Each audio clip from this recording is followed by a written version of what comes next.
sasabihin yun. 'Di ba? So ito po, sunod mga kababayan, kay ano tayo, kay Cheese Escudero. Ito na nga mga kababayan na dito kay Cheese Escudero. Ano nga ba itong kay Cheese Escudero? Naku po mga kababayan. Ito yung malaking problema ngayon kay Kilay. Mga kababayan, kasi itong si Kilay mga kababayan ay naku. Sir Michael, hello po. Itong si Kilay mga kababayan, grabe. Kaya naman pala. Ako actually ito isa ito sa reaksyon ng mga tao, mga kababayan. Same daw si Kilay, Babe at BP, sabi ni Ma'am KHA. Isa pa yang si Cheese Kilay playing safe. 'Di ba? Sir Erneston kay Ma'am Rosario Bisin. 'Di ba? Ito pala mga kababayan. Kaya naman pala ayaw Ma'am Lily Toninin kay Ma'am Josephine Manica, dilo po. Kaya naman pala ayaw ni Cheese Escudero mga kababayan na ituloy-tuloy itong impeachment. Bakit? Kasi kapag ituloy ang impeachment, no, dinilay ng dinilay. Bakit? Kasi makakalkal. Ma'am Mercy, maraming salamat sa iyong 320 super sticker. Thank you so much. Kasi makakalkal po itong katiwalian kung saan ginastos ni Sarah, yung joint bank account ng tatay niya at sa kanya. Kaya malalaman, ito mga bilyon-bilyon at daan-daang milyon kung saan ito dinala. Kaya mga kababayan, ito po ang pinaka number one na ito po ang pinaka number one na problema ngayon. Oo. Kaya pala todo depensa itong si Keso, si Kilay. Kaya pala dinilay ng dinilay. Kasi nga, isa din pala siya. Thank you po, Ma'am Mercy, sa palipad. Ito mga kababayan, ako Diyos mio, Marimar. Ito asan na ba yon si Kilay? Kaya pala mga kababayan, ito according dito mga kababayan sa Billionaire News, Billionaire News Channel, na Cheese Escudero nagsingit umano ng 142 billion sa 2025 budget. Ma'am Fia Polinario, hello po kay Ma'am Guadalupe Tanya. Ayan, may galab shout out po. Nagsingit daw ng 142 billion. Para saan ito? Putang ina, napakalaki. 142 billion. Kung kay Sara nga, mahigit kalahating bilyon lang, ito talaga, 142 billion. Para saan nga ba itong 142 billion na isiningi ni Kilay sa 2025 budget? Ang pagkakaalam ko mga kababayan, para daw ito sa baha. Kasi alam niyo, katulad dito sa amin ngayon, baha ito syempre government kalsada yan. Anong gagawin ng barangay officialis niya na bubutasin nila yung kanal, ayusin nila, bubutasan nila yung pader doon. Di mas talong papasok ang tubig dito kasi ilog na yung kabila. So, ito pala mga kababayan. Abangan natin, baka may bago na namang arahas si Heart nito. Ito pakinggan ninyo, Diyos mio, Marimar. Kaya naman pala, saan ba ito gagamitin?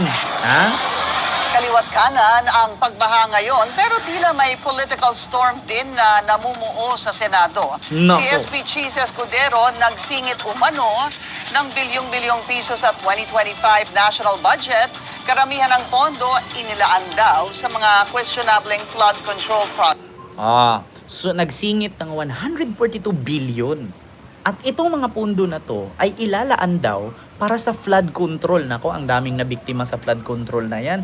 Kaya ako minsan mga kababayan, hindi ko napapaniwalaan dyan kung may flood control ba. Bakit? Kasi halos lahat na po ng lugar sa Pilipinas, Luzon, Visayas at Mindanao, binaha. Ngayon, sure po ba na yung 142 billion na yan ay mapupunta po ba talaga sa flood control project? Di ba? Nako mga kababayan. Ito pala, actually mga kababayan, ito yata yung pang manok ni Kilay. Bakit? Ito'y inaprubahan ni PBBM, papanig siya kay PBBM. Ituloy niya impeachment. Ngayon, pag hindi ito inaprubahan ni PBBM, i-delay at ika-cancel niya at ibabasura niya ang impeachment. Bakit?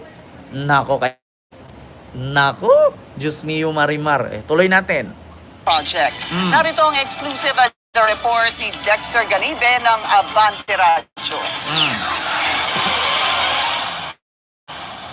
Sa Metro Manila, baha sa iba't ibang lugar sa Luzon, Visayas areas at sa maraming lugar sa Mindanao. Mindanao Nako. sa mga pagulan na dala ng habagat na pinalakas ng nagdaang bagyong Krising. At bumabaha insertions ang 2025 General Appropriations Act o ang budget ng gobyerno ngayong taon. Sa dokumentong hawak ng Politico.com, rumaragas ang parang baha ang insertions na ginawa noong nakaraang taon para sa Nako. 2025 budget. Abot sa higit 142.717 billion pesos ang kabuuan para sa flood control projects, pag-aayos ng mga kalsada at tulay at ilan pang infrastructure projects. Nako. Nangyari noong 19th Congress kung saan Senate President si Chizzy Escudero. Sa record na hawak ng Politico.com, pangalawa ang sorsogon sa pinakamalaking pinaglaanan ng infra projects na umabot ng 9.136 billion pesos. Sa nasabing halaga, Na pangalawa ang sursugon sa pinakamalaking budget para sa flood control na 9.1 billion. So ano po ba ang number 1? Ang number 1 po Davao, 51 billion. Pero baha pa rin, di ba? Kita nyo mga kababayan, ang lalaki ng budget. Ang lalaki ng budget sa flood control. Pero bakit ganang tubig? Baha pa rin. Ngayon mga kababayan, tignan ninyo. Tignan ninyo mga kababayan. At meron pa nga mga senador dito, mga kabayan na hindi daw nila alam ito. At higit sa lahat, hindi daw sila kasama sa usaping ito na bakit nagsingit itong si Kilay ng bilyon-bilyon, no? 142 billion para sa flood control di umano. Diyos ko. Di ba, biruin ninyo, kung tsaka may baha, tsaka sila maghanap ng budget. Pero pag walang baha, wala namang nagagawa sa nakuhang budget. Imposible naman mga kababayan, sa tinagal-tagal ng mga namumuno sa barangay na bahain, sabihin natin Caloocan. Number 1 ang Caloocan at Bulacan, bahain talaga yung lugar na yan, pati ang Santa Mesa. Imposible naman sa tinagal-tagal dyan ng mga namumunong mayor, congressman, gobernur, di ba, mga barangay chairman, imposible naman na hindi sila nito nang hingi ng budget para sa dito sa calamity, yung baha. So, imposible naman na 10 taon, hindi natin maitanggi mga kababayan, kaya hindi lang po ngayon ang baha. Nung nakalipas pang ilang taong nakaraan, binabaha rin. So, asan po ba yung budget nun? Tapos ngayon, binaha na naman, may budget insertion na naman na panibagong 142 billion. Baka pagkatapos nitong baha na to, pag humupa na at wala na namang bagyo, wala namang magawang flood control nito.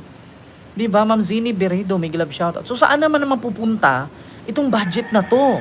Kasi ngayon, sa panahon ng tag-ulan, di ba, sinisingitan nila ng budget. Noong panahon na, uulan na to kasi pa December, pa bagyo na. So, sisingit tayo dito. Ngayon, pagkatapos ng December, pagdating na naman ng summertime, syempre tagtuyot, mawawala na. Di ba? Mawawala na yung budget. Saan naman pupunta yun? Kasi actually, 'di ba mga kababayan, ang klima kasi sa Pilipinas, nasa tropical country kasi tayo. Ibig sabihin may init, may ulan, may bagyo, 'di ba? May summer. Ayun, summer, bagyo, ulan. Oo, yan lang naman ang climate sa atin dito. 'Di ba? 2, 3 lang naman. So, hindi naman siya buong sa 10 taon isang beses lang umulan. Halos nga every year na ulan talaga. Minsan nga every year nagbaha. So, saan napunta ang budget? Baka pagkatapos nito ngayon, kung aprubahan ito ni PBBM, di ba? Ay baka naman pagkatapos ng baha, wala na naman. Continue natin. halaga 1.165 billion ang inilaan para sa flood control. Nakasaad sa page 719 ng 2025 GAA. Ilan proyekto Ma'am Carolina, totoo po yan. Ma'am Carolina Quijano TV, totoo po yan. Di ba? Pag tagbaha, manghihingi sila ng budget para sa flood control. Pag tag-init, tagtuyot, manghihingi na naman sila para sa El Nino. Di ba? Sabi ni Patricio Libs, Kent Garcia pala, anong masasabi mo kay Idol Joel Chua mo na nagpatayo ng barangay hall sa bangketa? At actually po, Ma'am Patricia Libs, i-clarify ko lang po, hindi ko po idol si Joel Chua. At higit sa lahat po, Ma'am Patricia Libs, wag mo na pong ipangalan po dito sa akin ang Team Palaboy kasi wala na pong Team Palaboy. Diba? At higit sa lahat, hindi ko po idol si Joel Chua. Sino po ba siya? Diba? At higit sa lahat, ma'am, wag niyo pong akong idamay sa awayan ni Isko at ni Joel Chua. Hindi po ako politician. Di ba? Kung makikichismis ka lang din, ma'am, doon ka na lang manood, ma'am. Kung makikichismis ka, doon ka na lang po manood sa mga kalaban ni Isko. No, wag po kung itulad diyan sa idikit diyan sa away ni Isko at ni Joel Chua, kay problema po nila 'yan. Higit sa lahat, hindi ko po siya idol. Wag mo pong tanungin sa akin yan. Doon ka po magtanong sa mga nakasuporta kay Joel Chua at doon ka po magtanong sa nakasuporta kay Isko. National politics po ang usapan namin dito, hindi po local. Doon ka po mag-focus, ma'am, sa mga kasama mong chismosa. So, continue natin. proyekto kaugnay ng flood mitigation at flood protection projects ang pinaglaanan. Ganon din ang konstruksyon ng seawall sa ilang coastal areas. Dating gobernador ng Sorsogon, si SP Cheese. Sinubukan natin siyang kunan ng pahayag o komento, pero hindi pa ito tumutugon. Pero una na niyang idinipensa ang nasabing usapin noong Hunyo. May mga proposed amendments ang mga senador at ang mga mambabatas sa Kamara man o sa Senado na dumaan sa proseso ng amendments. Kung saan mang lugar yon, nakalagay naman sa budget lahat. Pinakamalaki namang budget ang nailaan sa mga infra projects sa Bulacan. 'Di ba? Sabi ni Kilay, may mga nakapropose daw na budget sa bawat sa mga congressman at sa mga senador. So nakikita naman po diyan at may mga proseso naman po 'yan kung aaprubahan o hindi. Ngayon kasi mga kababayan, pagdating kasi kay PBBM, hindi na kasi ganun si PBBM na katulad kay Harry Roque noon na magpapirma kay Digong, sasabihin ito, Tatay Digong, pirmahan mo to, Pogo ito. Yung Pogo, magbibigay po yan ng 2 billion a month. Pirmahan mo, may kickback po yan. Hindi po ganun si Marcos. Bago po yan pipirma, tinitignan niya kung saan mapunta ang pera. Kasi billion po yan. Di ba? Billion po yan, mga kababayan. Kaya yan yung sabi ni Sara Duterte na, bakit nyo ako iimbestigahan at questionin dyan sa confidential fund na yan na milyon lang naman yung issue sa akin? Bakit hindi nyo sila imbestigahan yung kinukuha nilang bilyon? Nga, lumabas na. Yung sinabi ni Sara na akin, milyon lang yung issue sa akin. At hindi kami magnakaw ng milyon. Ang imbestigahan ninyo, yung bilyon. Ito na nga, bilyon. 142 billion. Ngayon mga kababayan, ito na nga. Alam naman natin sa Sorsogon na napakalaking budget daw nitong flood control sa Sorsogon. At nakita din naman po natin sa Sorsogon noon na 9.1 billion. Take note, flood control sa Sorsogon. Ito, continue natin. Bulacan, naaabot sa higit sa 12 billion pesos, kung saan 2.9 billion dito ay para sa mga proyektong may kinalaman din sa flood control. Ilan lang dito ang mga flood control structure sa San Miguel at Nakawayan Rivers, Ugong Creek sa Balagtas, Bulacan, revetment wall sa San Rafael at Pandi, Pulilan, Bukawi at Malolos City. Pero sa statement na binigay ni Senator Joel Villanueva, umaasa siyang totoo ang lahat. Dahil taliwasan niya ito sa sinabi sa kanya ng District Engineer ng Bulacan DPWH. Nakatakda raw niya itong tanungin sa isasagawang budget hearing sa mga susunod na buwan. Ayon kay Villanueva, hindi siya kasama sa liderato ng Senado noong pandayin ng 2025 national budget. Bukod sa Bulacan at Sorsogon, kasama sa top 10 na lugar na nakinabang sa umunoy 2025 budget insertions sa ilalim ng pamumuno ni SP Cheese, ang Mindoro, Batangas, Davao, Misamis Occidental, Quezon Province, Valenzuela City at Cebu. Diba, kita nyo mga kababayan? 5 budget insertions sa ilalim ng pamumuno ni SP Cheese, ang Mindoro, Batangas, Davao, Misamis Occidental, Quezon Province, Valenzuela City. Ito Mindoro, 8.37 billion, Batangas, 7.32 billion, Davao, 7.2 billion, Misamis Occidental, 6.5 billion, Quezon Province, 5.9 billion, Cavite, 5.6 billion, Valenzuela, 4.2 billion, Cebu. So, saan po ba napunta ito mga kababayan? Itong sinasabi nilang budget na to, nakita naman po natin pag sinabi nating Mindoro, baha po dyan. Batangas, lalo na yan sa may Laurel at sa Lian. City at Cebu. Diba? Sa Lian, sa Laurel. Tapos itong sa Quezon Province, natural, lagi din yung baha dyan, lagi din binabagyo. So, saan napupunta? Diba? Lalo na kung mismo sa Cebu pumasok sa mall na mismo yung tubig. Di ba? Biruin ninyo mga kababayan, kalaki po, kalaki-laki ng budget. 'Di ba? Binulabog lang nila ang taong bayan. 'Di ba? Ma'am GC ka Mamerton kay Ma'am Arlene. Ayon. Apektado ng baha sa grocery nila pero yung solusyon sa baha wala. 'Di ba? Oo, totoo 'yan mga kababayan. Ma'am G Divina, hello po and kay Galactic Heart. And kay Rini Caverte, ayan po, and kay Wisely Matio, ayan, mega love shout out po. Kaya nga sa totoo lang mga kababayan, Diyos mio marimar. Diba, kita nyo naman? Diyos ko po, napakalaking anomalya nito. Kaya pala, ayaw ninyong anuhin ha.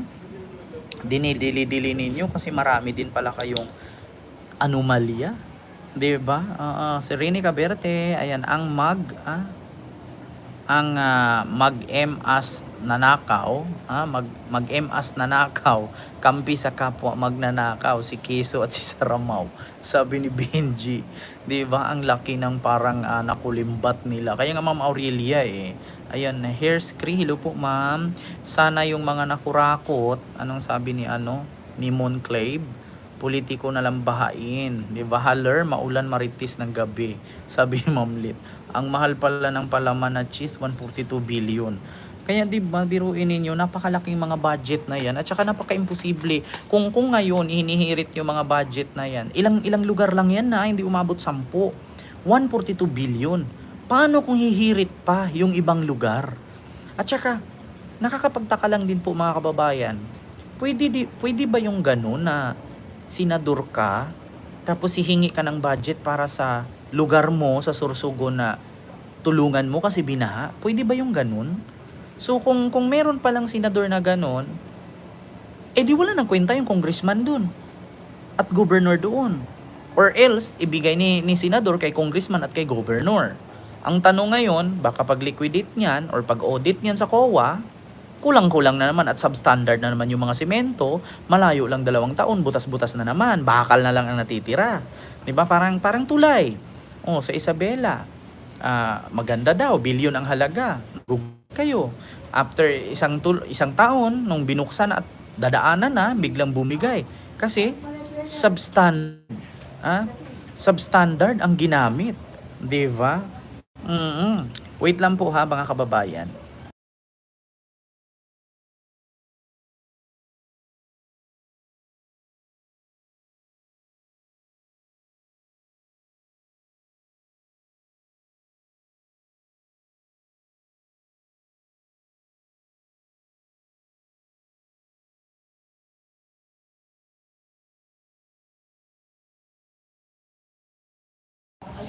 So ayun, mga kababayan. Ayun, Ma'am Lani Tataon, mega love shout out. Ayan, si Gabriel. Ayan, mega love shout out po. So ito yung sunod natin, no, na pag-uusapan. Naku po mga kababayan, eto na. Binira na ni Lustay. Abolish Senado. Kaya nga Sir Wisely, Diyos ko, hindi na million, billion na. Kaya nga Ma'am Carolina Quijano 'di ba? Nakaupo na lang sa gobyerno ang nakikinabang. Kaya nga Ma'am Anita, dapat sabi ko nga sa inyo, i-abolish nyo na yung mga ibang sangay ng gobyerno 'di ba? Yung katulad ng mga barangay kagawad, mga barangay chairman, pati tanod, isirip na lang 'di ba? Oo, dapat gano'n na lang. Tawag dito, abolish na dapat, pagtatanggalin na dapat yung mga yan. Kasi bakit? Sa totoo lang, mga kababayan, ay wala din namang kwenta ang nangyayari. Katulad niyan, yung barangay, pag may gulo, ang tatakbo, tanod. Si tanod tatawag kay kagawad. Pagdating ni kagawad doon, tatawagan si chairman kasi hindi din niya rin marisolba. Pagdating ni chairman, hindi din niya mariresolba, tatawag sa pulis. Bakit hindi pulis na lang ang iiwan natin at tanggalin na lang yung 3? Ang daming pinapasahod, tapos wala rin namang kwenta. Tignan mo, halimbawa ngayon may nagrarayot dyan, nagbubugbugan. Di ba? Siyempre, tatakbo dyan tanod. Pagdating kay tanod, tatawag kay kagawad. Pagdating kay kagawad, hindi rin naman marisolba ni kagawad at ni tanod, tatawag kay chairman. Pagdating kay chairman, hindi rin naman marisolba ni chairman kasi riot nga, tatawag ng pulis. Bakit hindi po nang ilagay dyan? Bakit sa Amerika wala namang barangay chairman, wala namang kagawad, wala namang tanod. Di ba? Bakit hindi ng pulis na meron namang 5 minutes response na 911? Di ba? Anong aasahan mo sa barangay officials kung kada hingi mo ng tawag, kada hingi mo ng tulong, wala din namang magagawa? Bakit? Di ba? Kasi pag tinawag mo yung tanod, bubog, tatawag kay kagawad. Pagdating kay kagawad, wala ring kwenta kasi wala rin magawa, tatawag kay chairman. Pagdating kay chairman, nakatingin siya kasi nag-riot nga, tatawag ng pulis. Ba't hindi pulis na lang?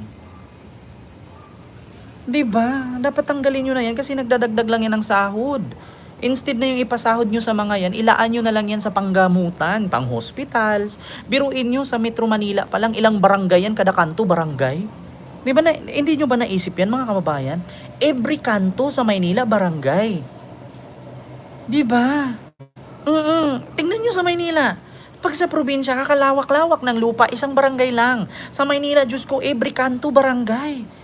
O isang iskinita na yan, barangay. Pagdating mo sa kabilang iskinita, barangay na ilan yung barangay officialis dyan. Sa loob siguro Metro Manila, hindi ko alam kung umabot yata ng 1,000 ka barangay. Metro Manila lang yan ha, City of Manila, kay Isko lang. Sakop ni Isko, parang meron atang barangay 900, barangay 100, barangay 200, barangay 300. Bakit hindi pulis na lang? Kasi wala din naman kwenta ang barangay. Diba? Oo. Kasi meron din namang programa si General Torre na 5 minutes response, doon na lang. Diba? Kasi walang kwenta. O Caloocan din, Quezon City, ang daming barangay, every eskinita, barangay. Every kanto, barangay. Tanggalin nyo na yan. Diba? Walang kwenta. Yung mga barangay officialis dyan. Hindi ko naman sinabing lahat, pero parang dagdag sahurin lang yan eh. Instead na yung igastos mo dyan sa pampasahod sa mga wala namang kwentang barangay officialis, itayo nyo na lang yan ng paggamutan, itayo nyo na lang ng paaralan yan. Diba? So dito tayo, sunod, mga kababayan. Diba? Totoo naman ako mali ba? So ito, mga kababayan,